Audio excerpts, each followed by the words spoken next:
हरे कृष्णा। आप सभी को आज हम सुनेंगे जगन्नाथपुरी की कथा। ये क्या जगन्नाथ जी और बलभद्र जी ऐसे भिक्षा क्यों मांगने जा रहे हैं? जानिए यह पूरी कथा। पूरी धाम के भीतर एक दिन प्रभु जगन्नाथ जी कुछ उदास बैठे थे। रोज रोज वही भोग प्रसाद, वही परंपरा। उन्होंने मुस्कुराते हुए लक्ष्मी जी से कहा, देवी, क्या आज कुछ अच्छा भोग खाने को मिलेगा?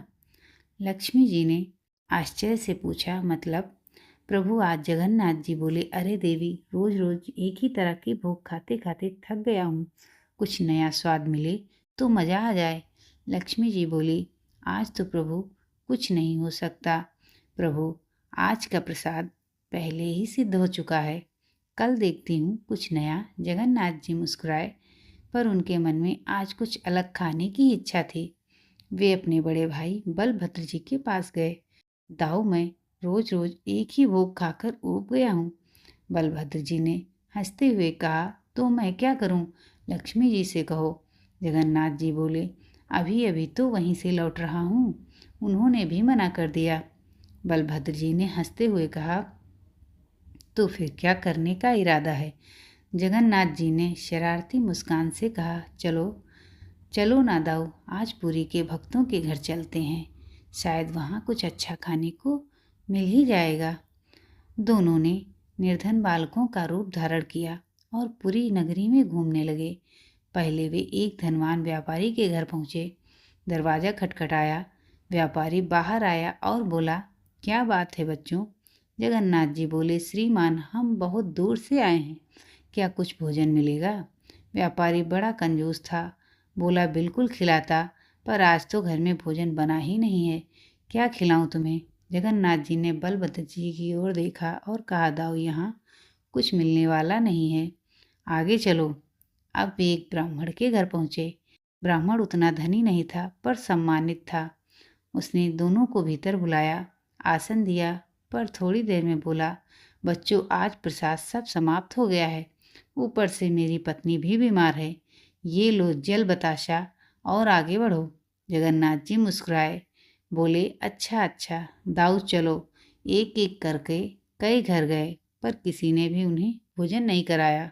रात का समय था, थके हारे दोनों पुरी की गलियों में घूम रहे थे।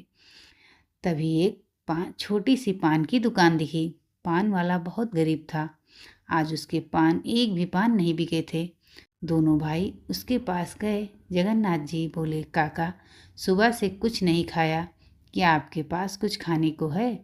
पान वाले ने सरलता से कहा, बेटा, मेरे पास तो कुछ भी नहीं है, बस यह पान है, अगर तुम्हें चले तो यही खा लो। जगन्नाथ जी मुस्कुराए, चलेगा नहीं काका, दौड़ेगा। पान वाले ने प्रेम से 2 थालों में पान सजा कर दिए। दोनों ने आनंदपूर्वक पान खाया। जाते समय जगन्नाथ जी ने अपनी मंदिर की सोने की थाली उस पान वाले को भेंट कर दी। पान वाले ने मना कर दिया, पर जगन्नाथ जी प्रसन्न होकर वैकुंठ लौट गए। उधर लक्ष्मी जी ने कहा, प्रभु आइए, भोग लगाइए। जगन्नाथ जी बोले, आवश्यकता नहीं है देवी, आज पेट भरा है। लक्ष्मी जी बोली, क्या खा लिया आपने? जगन्नाथ जी मुस्कुराकर बोले, मेरे एक भक्त का प्रेम से भरा पान। देवी लक्ष्मी जी ने कहा, धन्य है प्रभु आप, धन्य है आपकी भक्त वत्सलता और धन्य है वो भक्त। सुबह जब मंगला आरती हुई तो मंदिर में हंगामा मच गया। सोने की थाली गायब थी। पूरी नगरी में यह सूचना फैल गई। पान वाले के पास जब यह खबर पहुंची तो वह सब समझ गया, पर वो मंदिर नहीं गया, क्योंकि उसे ज्ञात था कि प्रभु फिर आएंगे। उसके मन में लोभ नहीं, बस प्रेम और प्रतीक्षा थी। रात हुई, वो व्याकुल होकर बैठा रहा। तभी धुंधली रात में 2 बालक फिर से प्रकट हुए। जगन्नाथ जी बोले, काका, आज पान नहीं खिलाओगे? पान वाले की आंखों में से आंसू बह रहे थे। उसने 2 थालों में पान सजा कर दिए। जगन्नाथ जी और बलभद्र जी ने प्रेम पूर्वक पान खाया। जगन्नाथ जी ने फिर अपना पटका देने लगे तो पान वाला बोला, नहीं, अब यह नहीं चाहिए। जगन्नाथ जी ने पूछा, तो फिर क्या चाहिए काका? पान वाला रो पड़ा, प्रभु, अब मैं जान गया हूँ कि आप साक्षात जगन्नाथ हैं और ये आपके साथ स्वयं बलभद्र जी हैं। अब आप मुझ पर कृपा कीजिए। प्रभु, मुझे इस संसार के चक्र से मुक्त कर अपने नित्य धाम में रख लीजिए। जगन्नाथ जी ने मुस्कुराते हुए अपना दिव्य रूप दिखाया। तथास्तु।